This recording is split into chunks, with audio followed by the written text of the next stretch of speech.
Hi, my name is Mauricio Montilla, and in this presentation I am implementing an algorithm, k-means, together with dynamic time warping as the distance metric to cluster sales records of organizations, especially for organizations that have many different parts.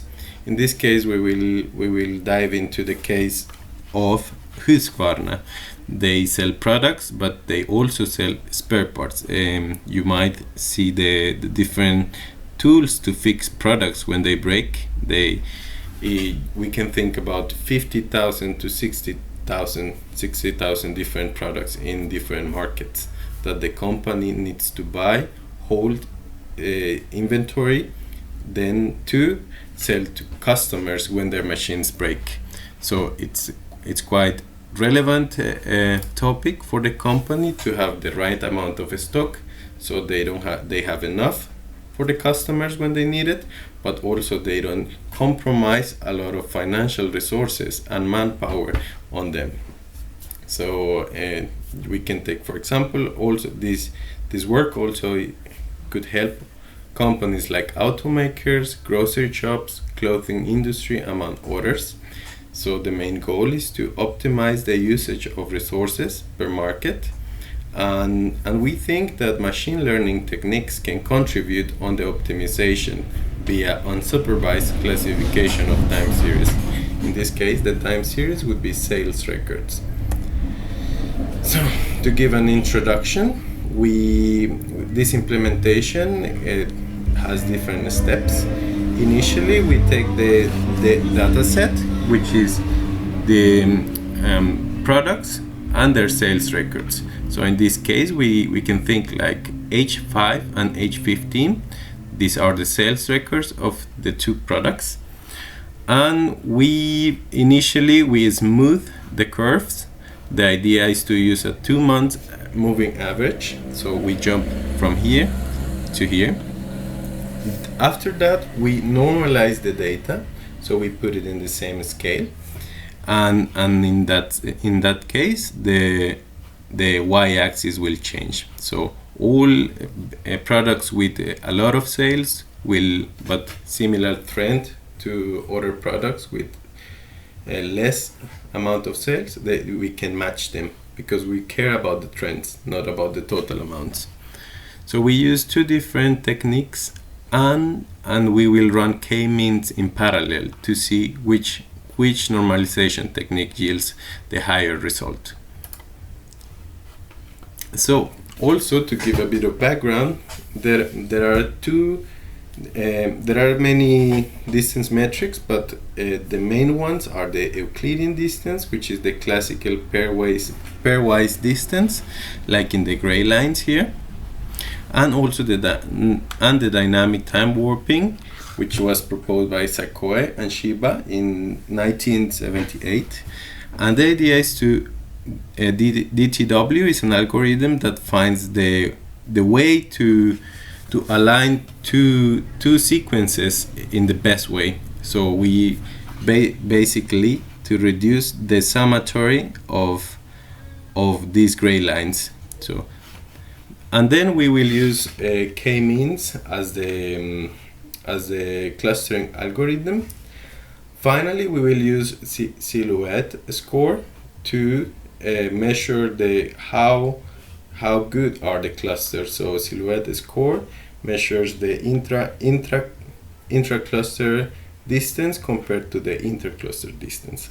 So we will not jump into details, but here we have some references in case you need to go a bit deeper into the details. So there are others in the literature and the internet. There are similar analysis. For example, they identifying patterns, different countries in the COVID, how the COVID has developed, and group the countries to understand in a better way the pandemic.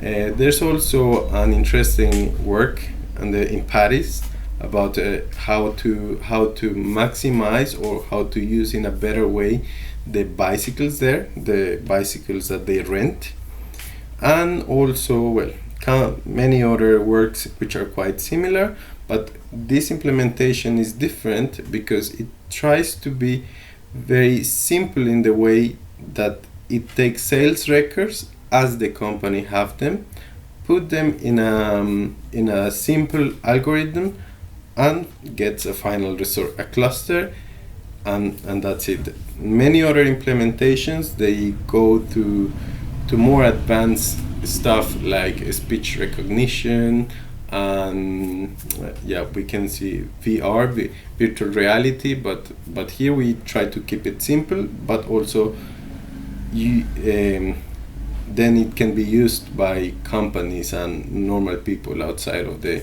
data science field.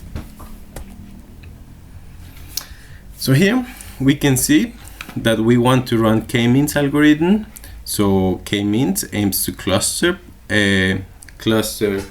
different observations based on a distance metric, normally Euclidean distance. So for example, here we have different type of clusters, good or bad, but they are still clusters. But we don't want to work like this because we have a time series. We have data points over time. So for that we need to disregard Euclidean distance, and we need to take instead dynamic type warping.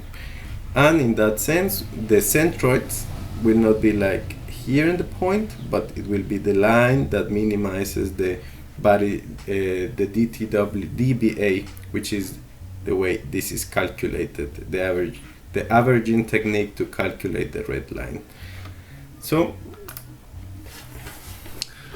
then if we take a look, we run a k-means algorithm with different k, and we run it with DTW and with Euclidean distance.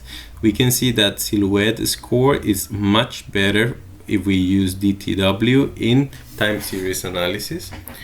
And the best one in this implementation was k equal 4 for the ones which for the normalized data and min-max technique and using DTW. So we will focus on this one a bit deeper and check the results. So the best combination, min-max, k equal 4, distance metric DTW, and here are other parameters that were inside the code. So this is the result. These are all the sales that we had. So clearly the company has the sales are strongly seasonal. We can see that here comes summer, let's say when the grass is growing and we are selling blades and machines are breaking because they are being used. And then comes winter and we stop selling. Here comes summer again. So this is I think this is a very interesting cluster.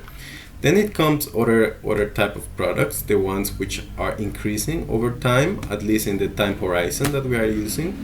We have also products which are stable in the time horizon that we are using, and then the ones which are declining. So we can say that there is a similarity in the sequences that were clustered. So finally, we can adjust the models. Yes, for example, we change moving average from 2 to 3 months, and we got even a higher silhouette score. But yeah, we can change many different things and get a much better clusters and with similar patterns, products with similar patterns. What is the main goal of doing this? We can create forecast models or inventory policies per cluster, which must be much easier and much easier to understand than taking these forecast models over the whole data set. So we could reduce the manual work. We can optimize inventory levels if we take this step in a good way. And yeah, still I believe that there's a lot of work to do to have a complete solution, but this should be a start. Yeah, so thank you. That's it, and hope you can understand the implementation and the paper.